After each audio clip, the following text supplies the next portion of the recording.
Hi friends, April 24, 1990వ సంవత్సరంలో మొట్టమొదటిసారి సైంటిస్టులు హబుల్ టెలిస్కోప్ని లాంచ్ చేశారు. ఇది స్పేస్ సైన్స్ చరిత్రలోనే గొప్ప విజయం అని చెప్పాలి. అప్పటి నుంచి యూనివర్స్లో ఉన్న నక్షత్రాలు, గ్రహాల గురించి రీసెర్చ్ మొదలైంది. అట్మాస్ఫియర్లో వచ్చే చేంజెస్ వల్ల మనం భూమి మీద నుంచి గ్రహాలు, నక్షత్రాల గురించి సరిగ్గా రీసెర్చ్ చేయలేకపోతున్నాం. ఇందువల్ల సైంటిస్టులు హబుల్ టెలిస్కోప్ని అంతరిక్షంలోకి పంపించారు. ఇది ఎలాంటి టెలిస్కోప్ అంటే భూమి నుంచి కొన్ని వందల కిలోమీటర్ల దూరంలో ఉండి అంతరిక్షంలో చాలా దూరంలో ఉన్న ఆబ్జెక్ట్స్ని కూడా చాలా క్లియర్గా క్యాప్చర్ చేస్తుంది. లాంచ్ అవుతూనే ఈ టెలిస్కోప్లో ఒక ప్రాబ్లం వచ్చింది. అందువల్ల ఈ టెలిస్కోప్తో తీయబడిన ఇమేజెస్ క్లియర్గా వచ్చేవి కావు. దాదాపు 3 సంవత్సరాల పూర్తి ప్రయత్నంతో సైంటిస్టులు ఈ ప్రాబ్లంని ఫిక్స్ చేశారు. అందువల్ల మనం ఈరోజు యూనివర్స్లో ఉండే ఆబ్జెక్ట్స్ యొక్క ఇమేజెస్ చూడగలుగుతున్నాం. అప్పటి నుండి బ్రహ్మాండం గురించి మనిషి యొక్క ఆలోచన పూర్తిగా మారిపోయింది. 30 సంవత్సరాల లాంగ్ జర్నీలో హబుల్ టెలిస్కోప్ దాదాపు 13 లక్షల అబ్జర్వేషన్స్ చేసింది. ఈ లాంగ్ జర్నీలో హబుల్ టెలిస్కోప్ కొన్ని వేల గ్యాలక్సీలు, నెబ్యులాస్ మరియు ఎన్నో స్టార్స్ యొక్క ఇమేజెస్ని క్యాప్చర్ చేసింది. ప్రతి వారం హబుల్ టెలిస్కోప్ దాదాపు 20 GB డేటాని సైంటిస్టులకి ట్రాన్స్ఫర్ చేస్తుంది. అంటే ఇప్పటికీ కూడా హబుల్ టెలిస్కోప్ అనేది స్పేస్ సైన్స్కి హార్ట్ అని చెప్పొచ్చు.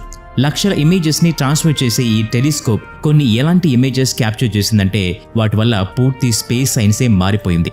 ఒక చిన్న పాయింట్ దగ్గర వేల గ్యాలక్సీల ఇమేజెస్ నుంచి 13 బిలియన్ సంవత్సరాల పురాతనమైన స్పేస్ ఇమేజెస్ వరకు పూర్తి జర్నీని మనం ఖచ్చితంగా తెలుసుకోవాలి. ఎందుకంటే ఇమేజెస్ లేకుండా మనం ఎప్పటికీ కూడా స్పేస్ సైన్స్ని అర్థం చేసుకోలేం. హబుల్ టెలిస్కోప్ స్పేస్ ఇమేజెస్ని కానీ క్యాప్చర్ చేయకపోతే మనం ఈ రోజు వరకు స్పేస్ గురించి తెలుసుకున్న విషయాలు బహుశా తెలిసి ఉండకపోవచ్చు.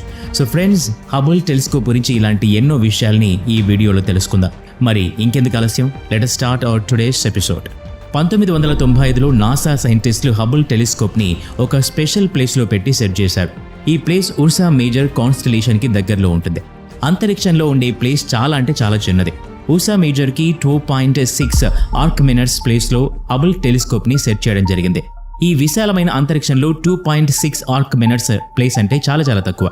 ఈ ప్లేస్ పూర్తి అంతరిక్షంలో 2,40,00,000 వంతు ఉంటుంది. ఈ ప్లేస్ని క్యాప్చర్ చేసి పిక్చర్ తీయడానికి హబుల్ టెలిస్కోప్ ప్రయత్నిస్తుంది. ఒకవేళ ఏదైనా స్టార్ లేదా ప్లానెట్ యొక్క ఇమేజ్ క్యాప్చర్ చేయడానికి ఈ టెలిస్కోప్ని ఎలా సెట్ చేస్తారంటే స్టార్ లేదా ప్లానెట్ లైట్ రిసీవ్ చేసుకుని క్యాప్చర్ చేయగలిగేలా. కానీ ఈసారి సైంటిస్టులు కొంచెం డిఫరెంట్గా చేయడానికి ప్రయత్నిస్తున్నారు. సైంటిస్టులు ఈ హబుల్ టెలిస్కోప్ని ఎలాంటి ప్లేస్లో సెట్ చేశారంటే దాని గురించి ఇప్పటి వరకు కూడా ఎవరూ అబ్జర్వ్ చేయలేదు. ఈ ప్లేస్ భూమి నుంచి లేదా వేరే టెలిస్కోప్ ద్వారా చూస్తే చాలా డార్క్గా కనిపిస్తుంది. ఉర్సా మేజర్ కాన్స్టలేషన్లో నక్షత్రాల సమూహం ఉంది. దీన్నే బిగ్ డిప్పర్ అంటారు. దాదాపు 10 రోజుల వరకు హబుల్ టెలిస్కోప్ని ఉర్సా మేజర్ కాన్స్టలేషన్ అబ్జర్వేషన్లో పెట్టారు. ఈ 10 రోజుల్లో హబుల్ టెలిస్కోప్ ఎన్నో అబ్జర్వేషన్స్ చేసి 342 ఇమేజెస్ని క్యాప్చర్ చేసింది. ఈ అన్ని ఇమేజెస్ని ప్రాసెస్ చేసి సైంటిస్టులు ఎలాంటి ఇమేజెస్ని కనిపెట్టారంటే ఈ ఇమేజ్లో ఒక చిన్న పాయింట్ దగ్గర ఆ కొన్ని వేల గ్యాలక్సీలు ఉన్నాయి. తర్వాత సైంటిస్టులు ఈ ఇమేజ్కి హబుల్ డీప్ ఫీల్డ్ అనే పేరిచ్చారు. అసలు సైంటిస్టులకి హబుల్ డీప్ ఫీల్డ్ గురించి తెలుసుకోవాలనే ఆలోచన కూడా లేదు. వాళ్ళు హబుల్ టెలిస్కోప్ సెన్సిటివిటీ మరియు అక్యురసీ తెలుసుకోవడానికి మాత్రమే ప్రయోగం చేశారు.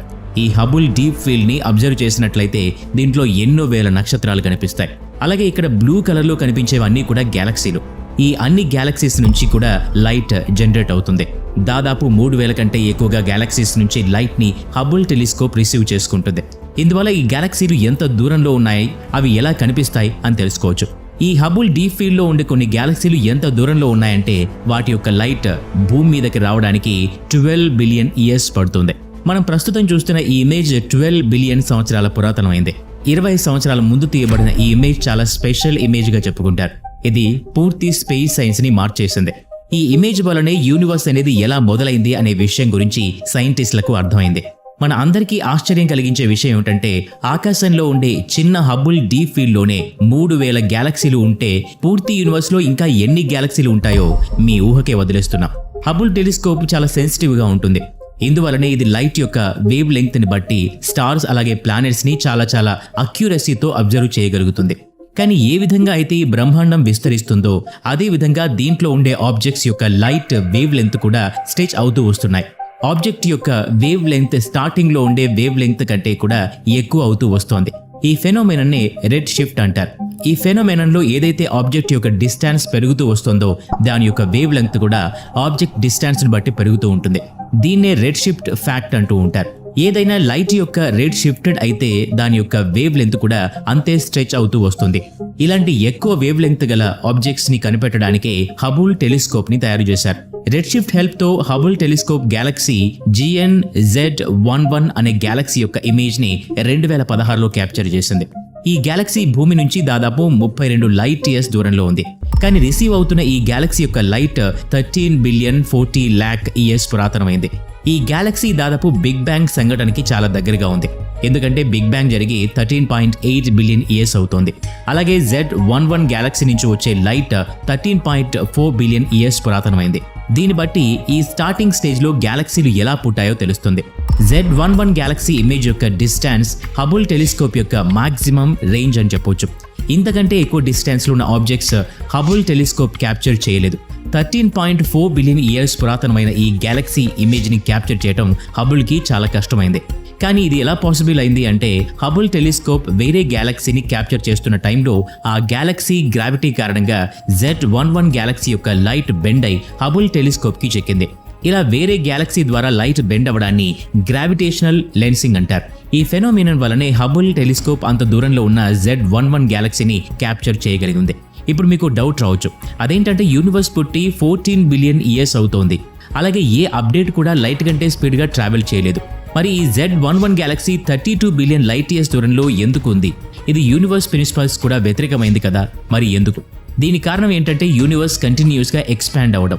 ఏ స్పీడ్తో అయితే ఈ బ్రహ్మాండం విస్తరిస్తోందో అది లైట్ స్పీడ్ కంటే కూడా చాలా ఎక్కువ. అందుకే సైంటిస్టులు ఈ గ్యాలక్సీని అన్ని గ్యాలక్సీల కంటే ఎక్కువ డిస్టెన్స్లో ఉన్న గ్యాలక్సీగా చెప్పుకుంటారు. హబుల్ టెలిస్కోప్ ద్వారా 1995లో క్యాప్చర్ చేయబడిన హబుల్ డీప్ ఫీల్డ్ మరియు 2016లో క్యాప్చర్ చేయబడిన గ్యాలక్సీ GN-Z11 ఇమేజెస్ ఆస్ట్రానమీలో చాలా ముఖ్యమైనవి. ఎందుకంటే ఇవి యూనివర్స్ యొక్క అసలైన రూపాన్ని తెలియజేస్తాయి. యూనివర్స్ 93 బిలియన్ లైట్ ఇయర్స్ వరకు విస్తరించి ఉంది. కానీ హబుల్ టెలిస్కోప్ రేంజ్ మాత్రం 13 బిలియన్ లైట్ ఇయర్స్ మాత్రమే. ఈ రెండు ఇమేజెస్తో పాటు హబుల్ టెలిస్కోప్ తన 30 సంవత్సరాల జర్నీలో కొన్ని లక్షల ఇమేజెస్ని క్యాప్చర్ చేయగలిగింది. 1995లో హబుల్ డీప్ ఫీల్డ్ కనుక్కున్న తర్వాత హబుల్ టెలిస్కోప్ సెప్టెంబర్ 24, 2003 నుంచి జనవరి 16, 2004 వరకు ఈ యూనివర్స్లో ఒక ప్లేస్లో ఫోకస్ చేస్తూ Hubble ultra deep field image capture చేసింది. దీంట్లో ఒక చిన్న పార్ట్లో దాదాపు 10,000 గ్యాలక్సీలు ఉంటాయి. ఈ హబుల్ టెలిస్కోప్ ఇప్పటికీ కూడా తన పనిని కొనసాగిస్తూనే ఉంది. కానీ సైంటిస్టులు ఏమని చెప్తున్నారంటే దాని యొక్క ఆర్బిట్ తగ్గుతూ ఉండటం వల్ల 2030 సంవత్సరానికల్లా ఎర్త్ సర్ఫేస్ని ఢీకొని ధ్వంసం అయిపోతుంది అని.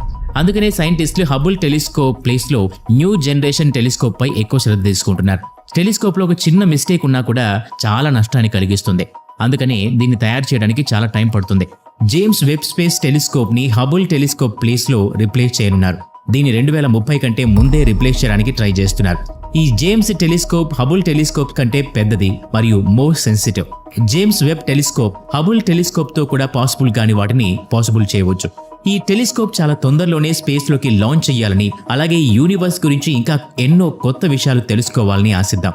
సో ఫ్రెండ్స్, ఈ వీడియో మీకు ఎలా అనిపించింది అనే దాని గురించి కామెంట్ బాక్స్ లో తెలియజేయండి. అలాగే ఈ వీడియో నచ్చితే లైక్ చేయండి, షేర్ చేయండి. అలాగే మన ఛానల్ని సబ్స్క్రైబ్ చేసుకుని పక్కనే ఉన్న బెల్ ఐకాన్ని యాక్టివేట్ చేసుకోండి. Thanks for watching.